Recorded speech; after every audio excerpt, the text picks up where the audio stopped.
எல்லா உயிர்களும் இன்பம் எய்துக. எல்லா உடலிலும் நோய்கள் தீர்க. எல்லா உணர்வுகளும் ஒன்றுதல் ஆகுக எனச் சொன்ன மகாகவி பாரதியின் மகத்தான வரிகளை என்னுடைய நெஞ்சிலேந்தி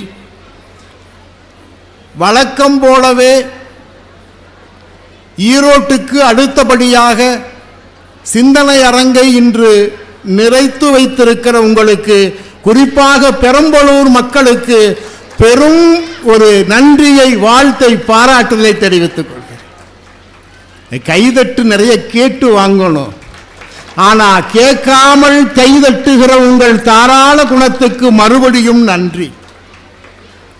பெரம்பலூர் மாவட்ட நிர்வாகமும் தென்னிந்திய புத்தக பதிப்பாளர் மற்றும் விற்பனையாளர் சங்கமும் பெரம்பலூர் மக்கள் பண்பாட்டு மன்றமும் இணைந்து பெருமையுடன் நடத்தி கொண்டிருக்கிற 9வது புத்தக திருவிழாவில் பூமிக்கு வேறெங்கும் கிளைகள் இல்லை என்னும் உண்மையும் உணர்வும் மிக்க தலைப்பில் சிந்தனை அரங்கில் பேச கிடைத்த வாய்ப்பினை மகிழ்வோடும் பேரன்போடும் எதிர்கொள்கிறேன். மனிதகுலத்தின் ஆகச்சிறந்த கண்டுபிடிப்பு மொழி என்பார்கள். மனுஷன் நிறைய கண்டுபிடிச்சிருக்கான், ஆனாலும் ஆகச்சிறந்த கண்டுபிடிப்பு எது என்றால் அது மொழி என்கிறார்கள் மொழியின ஆய்வாளர்கள். மொழியை பொத்தி பொத்தி பாதுகாப்பதால், மொழியை பொத்தி பொத்தி பாதுகாப்பதால் புத்தகங்கள் போற்றப்படுகின்றன. உலகில் எல்லா மொழிகளிலும் சேர்ந்து மொத்தமாக ஆண்டுக்கு 13 கோடி புத்தகங்கள் வெளியாகிறது.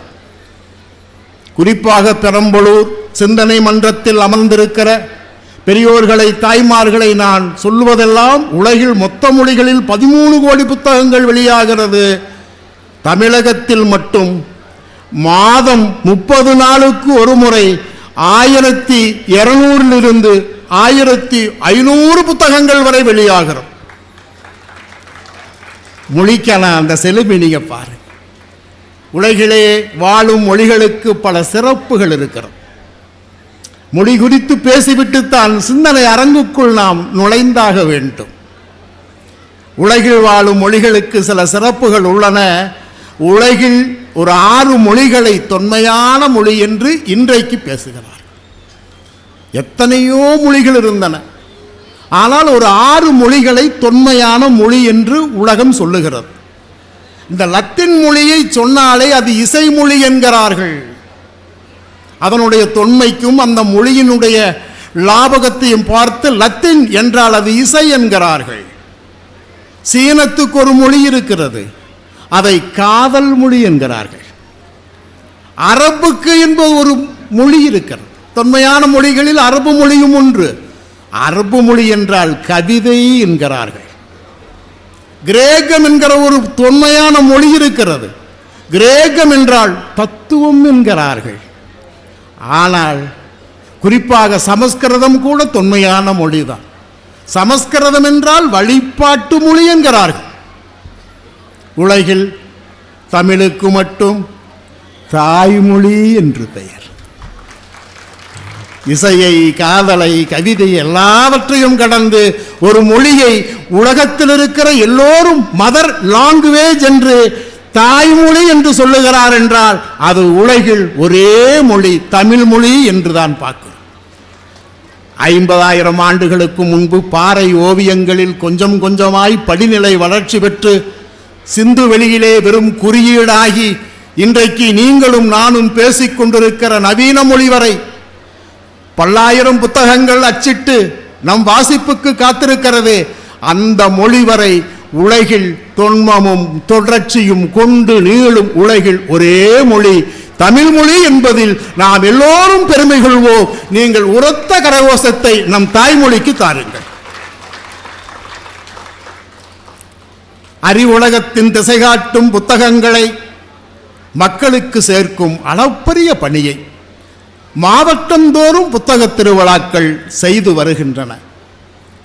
அதுவும் குறிப்பாக பெரம்பலூர் மாவட்ட நிர்வாகம், பெரம்பலூர் மக்கள் பண்பாட்டு மன்றம், உள்ளூர் படைப்பாளிகள் போக இந்த சிந்தனை அரங்கை நாள்தோறும் நல்ல விதமாக நடத்த நம்மோடு கைகோத்திருக்கிற கல்வி நிறுவனங்களுக்குத்தான் சிந்தனை அரங்கை பொதுவெளிகள் நிகழ்த்தி போகிற தகுதி இருக்கிறது. அப்படி தகுதி வாய்ந்த ஒரு நிகழ்ச்சியை இன்றைக்கு வழங்கிக் கொண்டிருக்கிற ஆதவ் பப்ளிக் பள்ளியை நான் மனதார பாராட்டுகிறேன், வணங்குகிறேன். உங்கள் பணி கல்வியிலும் தொடரட்டும், சமூகத்திலும் தொடரட்டும். எனக்கெல்லாம் பெரம்பலூர் என்றால் வெறும் படைப்பாளிகள் மட்டுமல்ல, பசுமை பரப்பை பாதுகாக்கிற, பனை நடுகிற, நீர்நிலைகளை தூர்வாருகிற செயலோக்கம் கொண்ட மனிதர்களும் இங்கு இருக்கிறார்கள் என்கிற ஒரு தனி பெருமை உள்ளபடியே பெரம்பலூருக்கு சேரும். நண்பர்களே, நேற்று உலக சதுப்பு நாள். அப்படித்தாமா? நேற்று பிப்ரவரி 2 உலக சதுப்பு நில நாள். உலகிலே 2வது பெரிய சதுப்பு நிலம் கொண்டது நம் மாநிலத்தில் இருக்கிற சென்னை. சென்னையில் ஒரு ஏரி நகரம் என்பார்கள். அது திருவள்ளுவர் காஞ்சிபுரம் தொடங்கி சற்றேறக்குறைய 1300 ஏரிகளை கொண்ட சதுப்பு நிலம் சென்னை. போன மாதம் ஏரிகளின் தண்ணீர் எப்படி இருக்கிறது என்று ஒரு ஆய்வு நடத்தினோம். மாணவரோடு இணைந்து சத்தியபாமா நிகர்நிலை பல்கலைக்கழகம் தொடங்கி பல்வேறு நீரிலை ஆய்வு நடத்தினால், நண்பர்களே, ஒரு அதிர்ச்சியான தகவல். 1 லிட்டர் தண்ணீரில் நடந்த ஆய்வில் 60 மில்லி நெகிழி என சொல்லுகிற பிளாஸ்டிக் நுண்துகள்கள் நாம் நீரில் கலந்திருக்கிறோம் என்பதை சதுப்பு நில நாளில் உங்களுக்கு சொல்லிக்கொள்ள நான் வருத்தப்படுகிறேன். உலகெங்கும் வியாபித்துள்ள கடலில் குறிப்பாக வரவேற்புரை நடத்தி இந்த சிந்தனை அரங்கை வழிநடத்தி சென்றிருக்கிற அற்புதமான நண்பர் சொன்னார், இந்த உலகில் பிரம்மாண்டம் கடல், அடுத்த பிரம்மாண்டம் தான் காடு என்றார். அப்படி உலகில் பிரம்மாண்டமான கடலில் 80 லட்சம் டன் பில்லியன், கணக்கு நீங்க போட முடியாது, 80 லட்சம் டன் பில்லியன் பிளாஸ்டிக் குப்பைகளை நாம் கடலுக்கு சேர்த்திருக்கிறோம். அதுதான் பூமிக்கு வேறெங்கும் கிளைகள் இல்லை என்று நாம் பேச வேண்டிய அவசியத்துக்கும் கட்டாயத்துக்கும் நாம் ஆளாவதற்கு காரணம், பெரிய பிரம்மாண்டத்தில் இவ்வளவு குப்பைகளை சேர்த்து இருக்கிறோம். அந்த குப்பையெல்லாம் தூக்கி தரையில் போட்டு விடலாம் என்று யாராவது பெரம்பலூரில் குறிப்பாக சிந்தனை அரங்கை கேட்பவர்கள் நினைத்தால், ஏன்னா இங்கு நிறைய தூர்வாருகிறவர்கள், நீர்நிலையை பாதுகாக்கிறவர்கள் இங்கு இருக்கிறார்கள். அவர்களெல்லாம் ஒன்று சேர்ந்து இந்த கடலில் இருக்கிற பிளாஸ்டிக்கை தூக்கி தரையில் போட்டால் தரையில் 4 அடிக்கு வெறும் பிளாஸ்டிக்கே வந்துவிடும் என்கிற ஒரு உண்மையை நீங்கள் உள்ளத்தில் தேக்கி வைத்துக் கொள்ளுங்கள்.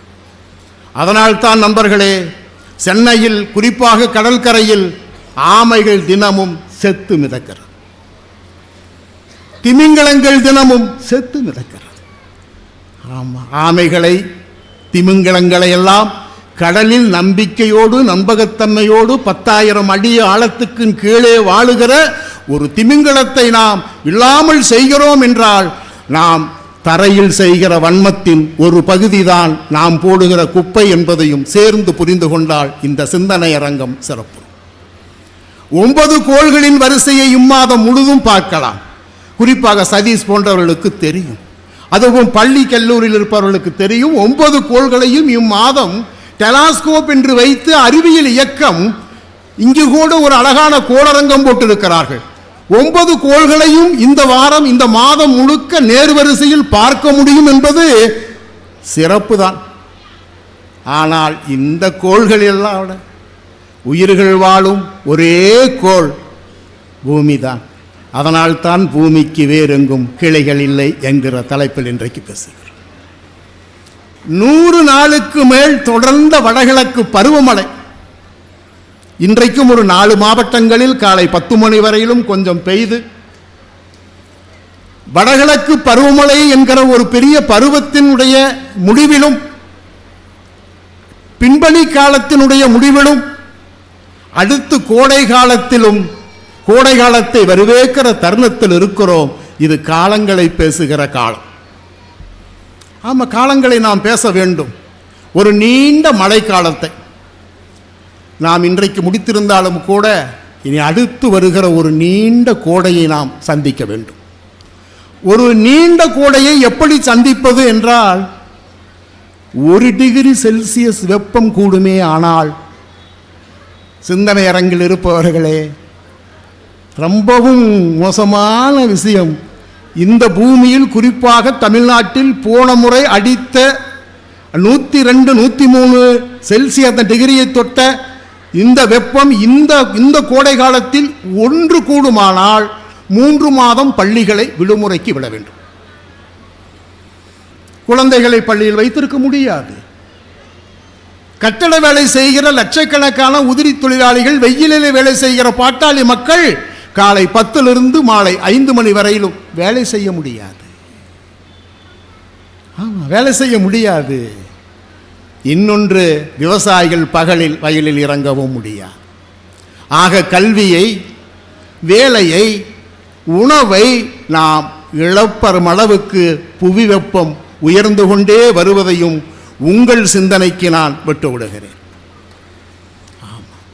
புவி வெப்பம் உறைந்த பனியை உருகச் செய்து கடல் மட்டத்தை உயர்த்தி கொண்டே வருகிறது. நமக்கு தெரியல. போன மாதம் குப்பத்துக்கு போயிருந்த, சென்னைக்கு அருகில் ஒரு குப்பத்திலே 6வது படிக்கிற ஒரு பையன், அவனோடு இருந்து பேசிவிட்டு சொன்னேன், நீ எல்லாம் கொடுத்து வைத்தவன், கடலை தினமும் பார்க்கிற வாய்ப்பு இருக்கிறவன் என சொன்னேன். அவனும் சிரித்துக்கொண்டே ஆமாங்க ஐயா என்றான். இப்போ கடல் எப்படி இருக்கு உனக்கு? தினமும் பார்க்கிறையே, கடல் எப்படி இருக்கு? ஒவ்வொரு நாளும் பார்க்கிறையே, சலிக்கலையா கடலை பார்த்தால் என்று கேட்டால் அவன் சொன்னான், போங்கய்யா, முன்னெல்லாம் கடலை பார்த்தா என் காலடியில் கடல் கிடக்கிற மாதிரி தெரியும், இப்போ அது நெஞ்சுக்கு வந்துருச்சையா அப்படிங்கிறோம்.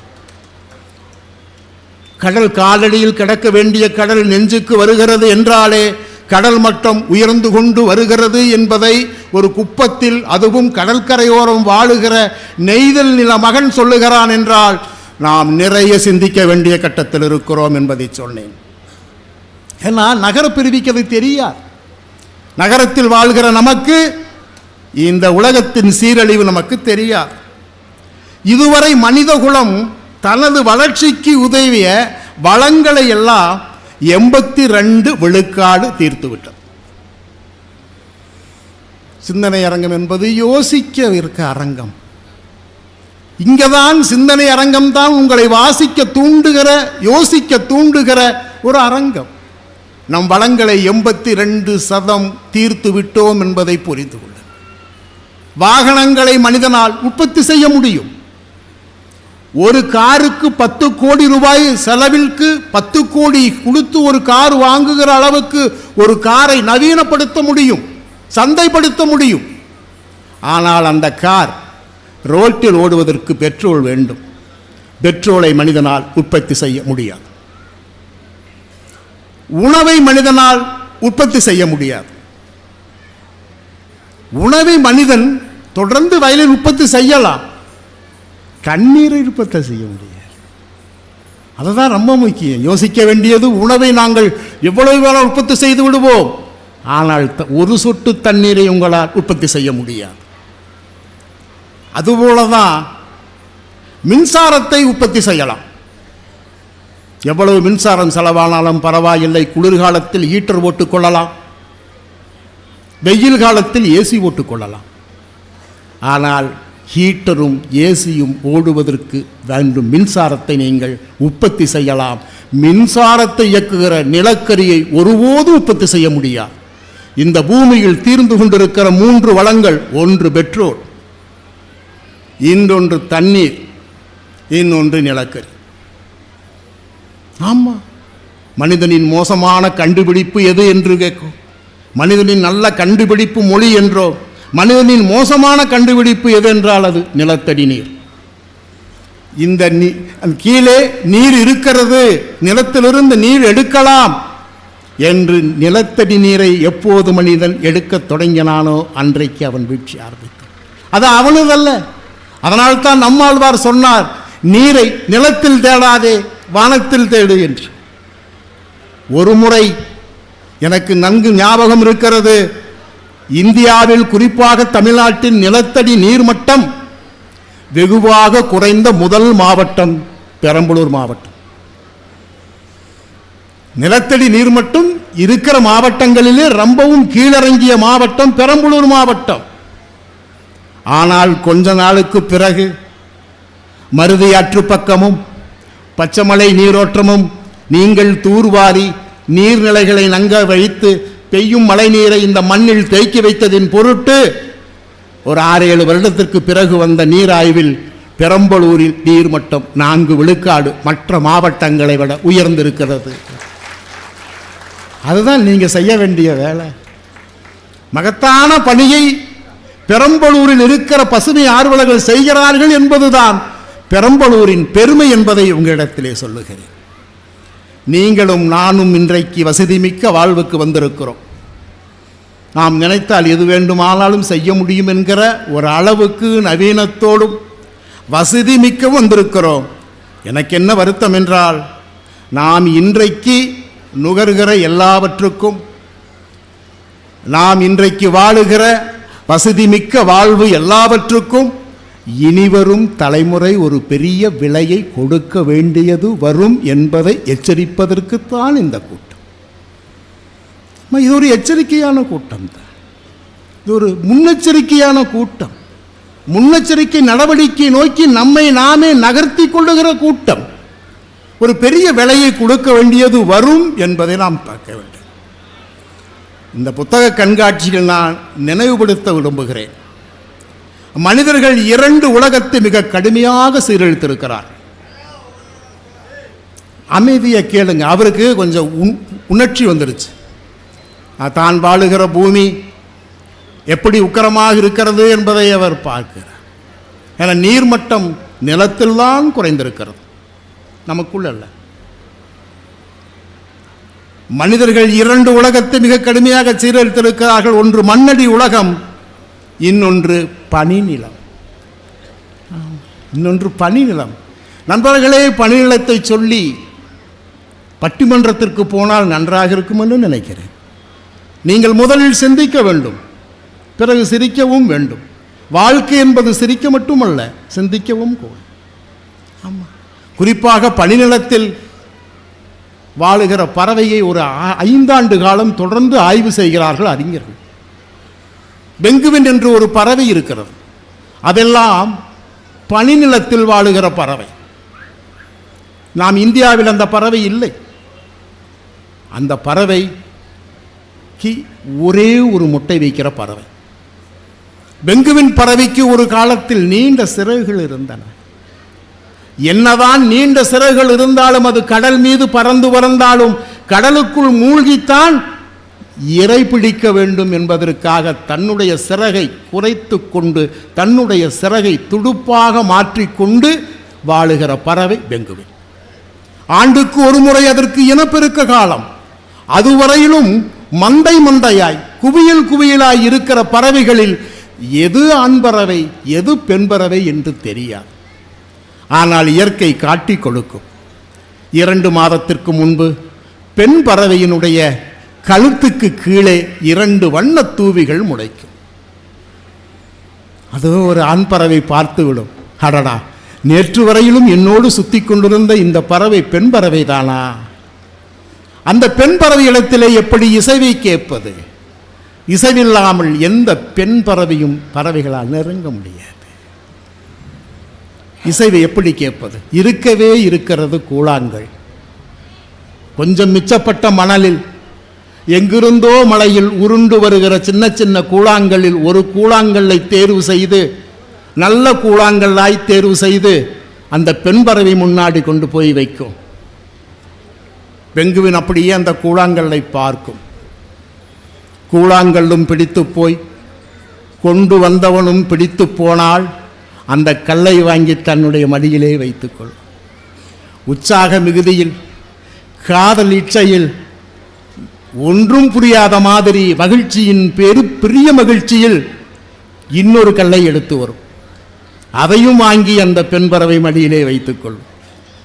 இன்னொரு கல் என்று ஒரு 10-15 கூழாங்கல்லை கொண்டு வந்து தர 10-15 கூழாங்கல்லையும் வாங்கி வட்டமாக கட்டி அதன் மீது ஏறி நின்று இரண்டும் இனப்பெருக்கம் செய்து அதனுள்ளே ஒரு முட்டையிட்டு ஆணும் பெண்ணும் மாறி மாறி அடைகாத்து ஒரு குஞ்சை இந்த பூவுலகுக்கு தருவது பெங்குவின் பறவையின் வாழ்க்கையின் நியதி.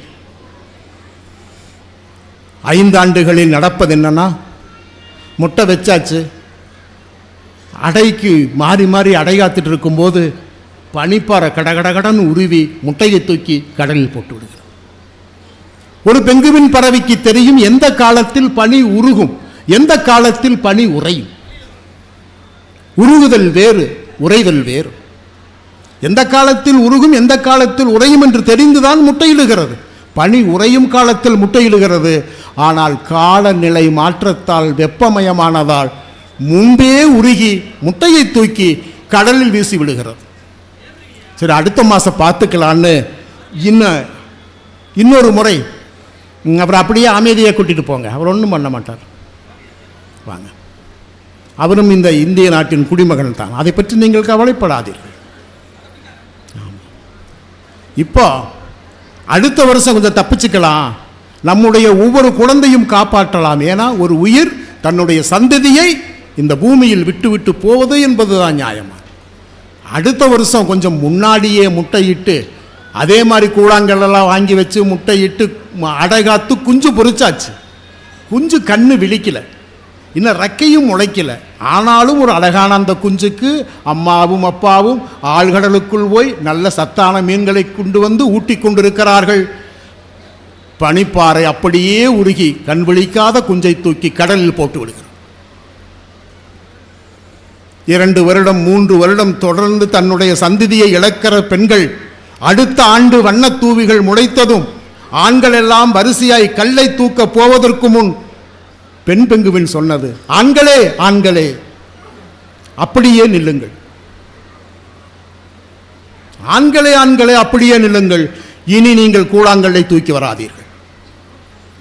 கூழாங்கல்லை தூக்கி வர வேண்டாம் என்று ஒரு பனி நிலத்தில் வாழ்ந்து பழகிய பெங்குவின் தன்னுடைய சந்ததியோடு அடுத்த சந்ததியை பூமிக்கு தராமல் தன்னுடைய கதையை முடித்து கொள்ளுகிற ஒரு நிலையை இந்த உலக உருவாக்கி இருக்கிறது என்பதையும் சிந்தனா அரங்கில் ஆழ்ந்த வருத்தத்துடன் நான் பதிவு செய்கிறேன். எனக்கு எந்த மகிழ்ச்சியும் இல்லை இதை சொல்லுகிற போது. அந்த ஆய்வுகள் எனக்கு அடுத்த தலைமுறையை யோசிக்க வைக்கிற ஆய்வுகள். என்னையா பறவைகள் இல்லாமல் நம்மால் வாழ்ந்துவிட முடியாதா? பறவைகள் பெரிய விஷயமா? பறவைகள் இல்லாட்டி இந்த உலகை கெட்டா போயிரும் நினைப்போம். நீங்கள் டோடோ பறவையை உங்களுக்கு நான் ஞாபகப்படுத்தி விட்டு போகலாம் என்று வந்திருக்கிறேன். மொரிஷஸ் தீவில் மட்டும் வாழுகிற பறவை டோடோ. பெரிய பறவை. ஒரு காலத்தில் அதற்கும் பெரிய சிறகுகள் இருந்தன. ஆனால் மொரிஷஸ் தீவின் ராஜாவாக இருப்பதால் எனக்கு எதற்கு சிறகு, நான் நடந்தே இந்த தீவை சுற்றுகிறேன் என்று அப்படியே நடந்துட்டே இருந்துச்சு. ஒரு 600 வருஷத்துக்கு முன்னாடி டச்சுக்காரர்கள் தண்ணி தாகம் எடுக்கிறது, எதிரே ஒரு தீவு தெரிகிறது, அந்த தீவுக்கு போனால் தண்ணீர் கிடைக்கும் என்று போன கப்பலை கரை ஒதுக்கி பீப்பாய் எடுத்துக்கொண்டு கரையேறுகிறார்கள். மொரிஷஸ் தீவு கரையேறி பார்க்கிறார்கள். முதலில் ஒரு டோடோ ஓடி வருகிறது. அவ்வளவு பெரிய பறவை. பறவையை பார்த்த மனிதன் பீப்பாயை கீழே போட்டு விட்டு பின்வாங்குகிறான். ஐயோ, இவ்வளவு பெரிய பறவையை நான் பார்த்ததில்லையே, இந்த பறவை ஓடி வந்து என் நெஞ்சிலே மிதிக்குமே, ஆனால் என் நெஞ்சு கிழிந்து விடாதா என்று மனிதன் பயக்கிறான். மனிதனை பார்த்து டோடோ பயக்கிறது. மனிதனும் டோடோவும் சந்தித்து கொண்ட முதல் தருணம், மனிதன் டோடோவுக்கு பயிர்ந்து பின்வாங்கி இன்னொரு வழியாக போய் பீப்பாயில் தண்ணீரை நிரப்பிக்கொண்டு இன்னொரு வழியாக வெளியே வருகிறான். 35 ஆண்டு கழித்து டச்சுக்காரர்கள் மொரிஷஸ் தீவை காலனி ஆதிக்க நாடாக பிடிக்கிறார்கள். காரணம், இவ்வளவு பெரிய பறவை அங்கு இருப்பதால் நிறைய கனிம வளங்கள் அங்கே இருக்கும். ஆகவே கனிம வளங்களை சுரண்டி கொண்டு வந்து நம் நாட்டுக்கு வைத்தால் நாம் வளர்ந்த நாடாகலாம். எல்லா வளர்ந்த நாடுகளும் வளரும் நாடுகளின் வளங்களை சூறையாடியதுதான். எல்லா நாடுகளும் சூறையாடித்தான் தான் இன்றைக்கு வளர்ந்த நாடாக காட்டிக் கொள்கிறார்கள்.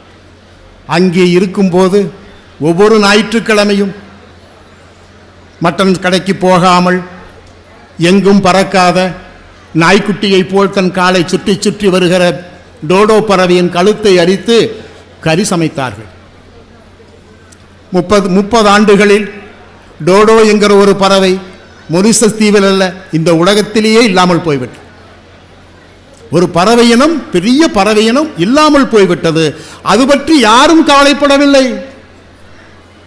அது பற்றி யாரும் கவலைப்படவில்லை. நீங்கள் எல்லாம் அமைதியாக இருங்க. அடுத்த பட்டிமன்றம் நடப்பதற்கான வேலை நடந்து கொண்டிருக்கிறது. அன்பு தம்பி முத்து அவர்கள் வந்திருக்கிறார். இனி அவர் உட்கார்ந்து கொஞ்ச நேரம் என்னுடைய உரையை கேட்டுவிட்டு உங்களை சிரிக்க சிரிக்க வைப்பார். நான் இந்த நேரத்தில் உங்களை சிந்திக்க வைக்க நான் பேசிக் கொண்டிருக்கிறேன். டோடோ பறவை உலகத்தில் ஒன்றுமில்லாமல் போய்விட்டது. அது பற்றி யாரும் கவலைப்படவில்லை. 400 ஆண்டுகள் கழித்து தன்னுடைய பண்பாட்டு தலத்திலே குலசாமியாக வைத்து வணங்குகிற கல்வாரி என்கிற ஒரு மரம் மொரிஷில் எங்குமே இல்லை. என்ன நம்முடைய குலசாமியான மரத்தை புதிதாக ஒன்றும் காணோமே என்று நினைத்து எங்கெல்லாம் விதை கிடைக்குதோ அதையெல்லாம் கொண்டு வந்து நட்டு வச்சான். வரல. மாணவர்கள் நட்டார்கள், ஆசிரியர்கள் நட்டார்கள், சமூக ஆர்வலர்கள் நட்டார்கள், எந்த மரமும் வரவில்லை. பிறகு எப்படி வந்ததென்று ஆய்வு செய்த போது உலகிலே ஆகச் சிறந்த தாவர வண்ணங்களை கொண்டு வந்து ஆய்வு செய்து வெட்டி ஒட்டி 4 ஆண்டுகள் ஆய்வு செய்த பிறகு அவன் ஒரு பேப்பரில் ஒரு சின்ன செய்தியை எழுதிவிட்டு போனான். ஆய்வு செய்தவர்கள் சுமார் 500 ஆண்டுகளுக்கு முன்பு மொரிஷஸ் தீவில் டோடோ என்கிற ஒரு பறவை வாழ்ந்ததுக்கான தொல்லட்சங்களை நாங்கள் தேடி கண்டடைந்தோம். டோடோவின் வாய் இவ்வளவு பெருசாக இருக்கிறது, கல்வாரி மேஜரின் கனி இவ்வளவு பெருசாக இருக்கிறது. கல்வாரி மேஜரின் கனி பழுத்து கீழே விழுந்ததும் டோடோ பறவை ஓடிப்போய் அதை அப்படியே விழுங்கி சதையை, சாறை, நாரை தனக்கு சாப்பாடா எடுத்துக்கொண்டு அந்த கொட்டையை தன்னுடைய குடலுக்குள்ளே நொதித்து டோடோ எங்கே எச்சம் கழிக்குமோ அங்கேதான் கல்வாரி மேஜர் என்கிற ஒரு தாவரம் வரும். ஆக ஒரு பறவையை இழந்த தேசம் ஒரு தாவரத்தையும் இழப்பது இயற்கை விதி மாத்திரமல்ல, அது அறிவியல் விதியும் கூட என்ற ஒரு செய்தி வந்த பிறகுதான் சலீம் அலி இந்தியாவில் எல்லா இடங்களிலும் நடந்தும் நகர்ந்தும் 1300 பறவைகளை ஆவணம் செய்துவிட்டு 4 வரியில் எழுதினான். பறவைகள் இல்லாத உலகத்தில் மனிதர்களால் வாழ முடியாது, ஆனால் மனிதர்கள் இல்லாத உலகத்தில் பறவைகளால் வாழ முடியும் என்று சலீம் அலி நமக்கு சொல்லி வைத்து போயிருக்கிறார். நாம் அடுத்த தலைமுறைக்கு எதை விட்டு விட்டு போக? நான் போகிற போது உங்களிடத்திலே பட்டிமன்றத்தை விட்டு விட்டு போகிறேன். ஆனால் நண்பர்களே, நீங்கள் போகிற போது எதை விட்டு விட்டு போக வேண்டும் அடுத்த தலைமுறைக்கு? காரையா, பங்களாவையா, செல்போனையா, கம்ப்யூட்டரையா, கரன்சிகளையா?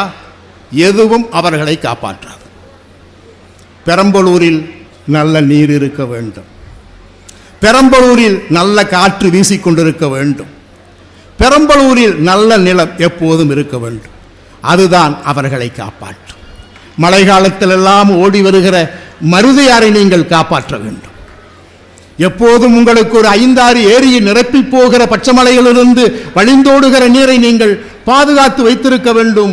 அதுதான் இந்த நாளில் அடுத்த தலைமுறையை வாழ வைக்க, இன்னும் பிறவா தலைமுறையை வாழ வைப்பதற்கு அவர்களுக்கு நீங்கள் பெரம்பலூரில் விட்டுவிட்டு போவது என்பது பெரம்பலூரில் இருக்கிற இயற்கையை என்பதை ஞாபகப்படுத்தி, இன்னும் பிறவா தலைமுறை இந்த பூமியில் உயிர் வாழ்வதற்கு நீங்கள் இதை கடைபிடிக்க வேண்டும் என்பதை மீண்டும் மீண்டும் வலியுறுத்தி ஒரு சின்ன கதை சொல்லி முடிக்கலாமா?